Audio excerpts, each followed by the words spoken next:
Hi guys, it's Fred here, and in today's video I'm going to explain how I fixed over 100 clients' shoulder pain. So I'm going to take you on a story with what most people have tried previously, what I was doing as well, why I was getting shoulder pain, and then the exact method that I used to fix over 100 clients' pain. It's a really simple concept. So to begin with, why are a lot of people increasingly developing shoulder pain in the gym, and why can't they fix the issue? Well, to start with, we need to look at what are most of us doing in the gym when it comes to shoulder training or upper body training in general. Well, most of us go in the gym, and typically when we're younger, I know when I was like 16, 17, 18, even at uni, I would just go and I would do like bench press, I'd do shoulder press, I'd do a lot of movements that, number one, the spine is completely stationary when completing that movement, so it's not moving. And number two, the scapula or the shoulder blades are pinned back or they're not moving. So in the bench press, you imagine you're pinned back, you're like bracing onto the bench to create like a nice stable shelf to press off. And the same thing with a shoulder press on like an incline shoulder press, where again you push back into the bench. And then if you're just doing like a free one, so you're standing and just doing like a dumbbell or a strict press, your scapula's moving, which is a good thing, so your shoulder blade's moving, but your spine is completely still. Now, you're probably thinking, well, why is this a bad thing? Like, this seems like you're talking absolute rubbish here. Well, the thing is, the shoulder is not just designed to move as an independent part. So like when I'm pressing overhead here, it's not just designed to be doing that.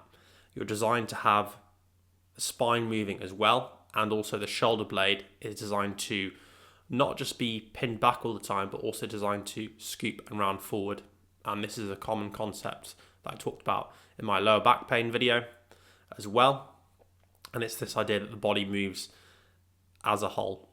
So when you go into the gym, you do bench press, any sort of pressing, all your rowing variations as well. When you're doing like sat on a machine, you're doing a horizontal row, again, shoulder blades, they're not really scooping forward a lot. And again, a lot of people like advise against that. They don't want your shoulder blades to round forward loads because they think that's going to cause more injury. Pull-ups are fine, chin-ups are good because again, your shoulder blade is moving freely, but again, we're getting no movement at the spine.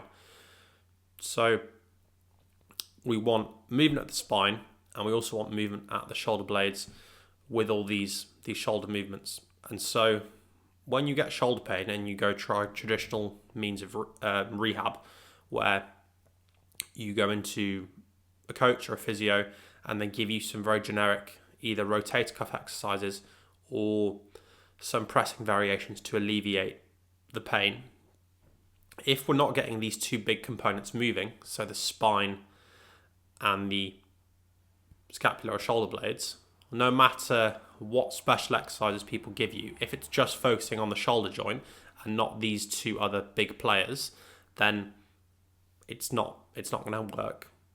You're going to go round and round in circles. And the reason these are such big players is I like to look at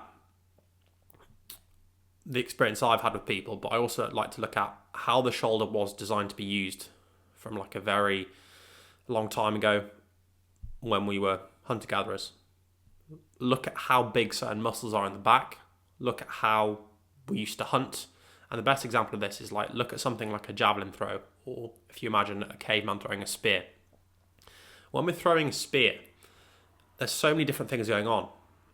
The spine is moving, shoulder blades moving, and the shoulders moving.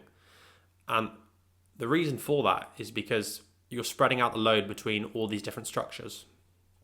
When we're just bench pressing, we're just pressing on a machine or we've got support on a bench, all the load is on the shoulder joint. And again, I'm not saying these movements are inherently bad, but they're not natural, and I don't like the word functional, but they're not movements that we're necessarily designed to do when we were hunting. And I'm not saying stop doing them, but I'm saying within your normal training, you need to incorporate movements where you are getting a spine and the shoulder blades moving as well as those other movements. So you actually have some more variety, which is now the core concept of this video. It's movement variety is the key for getting rid of your shoulder pain. So how do we get the spine moving? How do we get the shoulder blades moving within your training? Because we don't just want to have a few exercises in rehab. This actually needs to be a part of your philosophy of training, because this will help you get back to lifting and pressing pain-free with your shoulder, but it will also prevent future shoulder injuries if you have this core concept, which is way more valuable than just a few exercises. So how do we do this? Well, with pressing movements, it's very, very simple. And again, you're going to think these movements look very, very stupid, but imagine a press overhead with a side bend involved. So imagine I'm going to press and then I'm going to rotate. I can do it this way. I can do it in lots of different ways, and I can also rotate this way, so I can rotate like that. I can rotate overhead. Either way, that's a great option to add in before your bench pressing or before your shoulder press variations.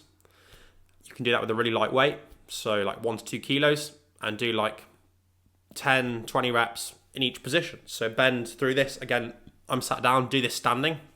So you're getting some movement at the spine, which is really nice, big stretch on that side. And then you're also getting some movement at the hips. So the hips are moving as well, which is great. And also the shoulder blade is scooping forward. It's moving around the rib cage up and down, which is great. Another really good kind of exercise concept or selection of exercises is half kneeling rows and presses. So again, you can do these before your main exercises.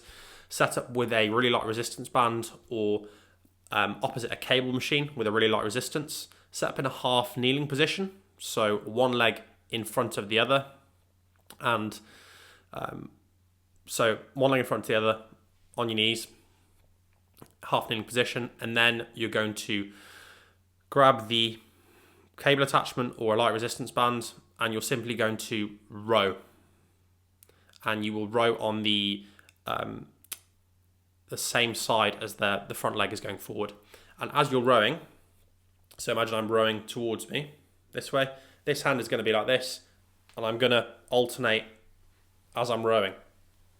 And so what's happening there, as you can see, the shoulder is going like this, and so the shoulder blade is moving around the rib cage backwards and forwards, and then you're also getting some rotation at the mid-back or the thoracic spine, which is amazing as well. So you're getting some rotation that way.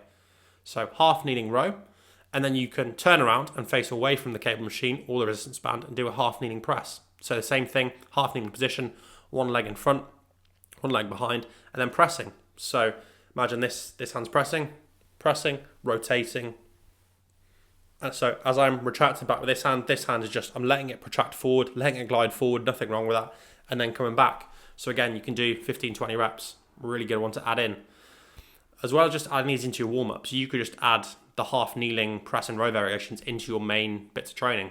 So you could do your standard bench press, your standard rows, and then add in like a half kneeling row or half kneeling press. This will help you massively if, again, you're quite well built, you've got a lot of muscle, because this is the reason why you see a lot of people who look very, very fit, look like they've got a lot of muscle or muscle tone, whatever you want to call it, and then they still get shoulder injuries.